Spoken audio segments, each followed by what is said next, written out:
இந்த ஓய்வூதிய திட்டத்தை பழைய ஓய்வூதிய திட்டம் முடியாது, யூனிஃபைடு பென்ஷன் ஸ்கீம் யூபிஎஸ் தான் அமல்படுத்தணும் அப்படின்னு 2003 6/7/2003 அப்படி 5/7/2003 மத்திய அரசு இதை அறிவிக்கிறது. 2003 மத்தியில யாருடைய ஆட்சி? பிஜேபி ஆட்சி.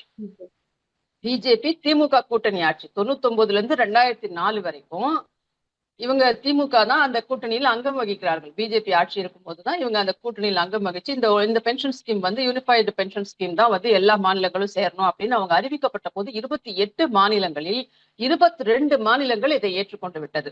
அந்த 22 மாநிலங்கள்லயும் பாத்தீங்கன்னா 18க்கும் மேற்பட்ட மாநிலங்கள் காங்கிரஸ் ஆள்கின்ற மாநிலங்கள். இன்னைக்கு திமுக கூட்டணியில இருக்குல்ல காங்கிரஸ், அந்த காங்கிரஸ் 18க்கும் மேற்பட்ட மாநிலங்களில் இது ஆதரித்த அந்த யூனிஃபைட் பென்ஷன் ஸ்கீம் அப்படின்ற யூபிஎஸ்ல அன்னைக்கு திமுக பாஜக அங்கம் வகித்த கூட்டணி அறிவித்த அந்த ஸ்கீம்ல இணைந்து கொண்டவர்கள் 18 காங்கிரஸ் ஆளுகின்ற மாநிலங்கள். இன்னைக்கு அதே காங்கிரஸ் திமுக தான் கூட்டணியில இருந்துகிட்டு இன்னைக்கு இந்த அம்மையார் ஆட்சியில், அதாவது அம்மாவினுடைய ஆட்சியால் நிராகரிக்கப்பட்ட பென்ஷன் ஸ்கீம் எங்களுடைய ஆட்சியில் கொடுத்து விட்டோம் அப்படின்னு ஒரு புது வடையை புதுசா சுட்டிருக்காரு முதலமைச்சர் நேத்து.